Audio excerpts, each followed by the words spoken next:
Hello everyone, welcome back to our henna tutorial series. আজকের পার্টটাতে আমরা একটা নতুন ইউনিক একটা মান্ডালা টিউটোরিয়াল করব, যেটা আমরা ইনস্টাগ্রাম থেকে ইন্সপায়ার হয়েছি। আর ফিঙ্গার্সের যে ডিজাইনটা দেখবেন ওটা আরেকটা ডিফারেন্ট ডিজাইন থেকে ইন্সপায়ার হওয়া। আমরা মেহেদি টিউটোরিয়ালে আবার ফেরত আসবো, তবে তার আগে আমি একটা কথা শেয়ার করতে চাই। কথা বললে ভুল হবে, এটা একটা অ্যানাউন্সমেন্ট। সেটা হচ্ছে আমাদের হেনাবিজে এখন একটা স্পেশাল অফার চলছে, শুধুমাত্র অর্গানিক হেনার উপরে।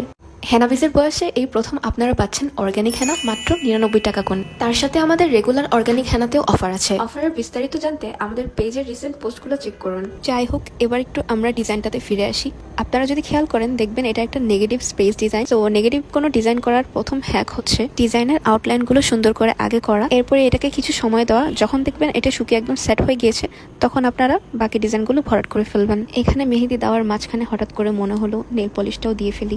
আর ফিঙ্গারের ডিজাইনেও ফিঙ্গার টিপসে নেগেটিভ স্পেস ডিজাইন আছে, আর মেথডটা সেম হবে। আমি প্রথমে সব স্ট্রেট লাইনগুলো আগে দিয়ে ফেলেছিলাম, এরপরে আস্তে আস্তে ভরাট করে ফেলেছি। এটি করলে লাইনগুলো স্ট্রেট হয়, ডিজাইনটাও স্মুথ হয় এবং খুব নিখুঁতও দেখায়। দেখতে দেখতে ডিজাইনটা একদম শেষ পথে চলে এসেছে। আশা করি আপনাদের এই ভিডিওটা ভালো লেগেছে।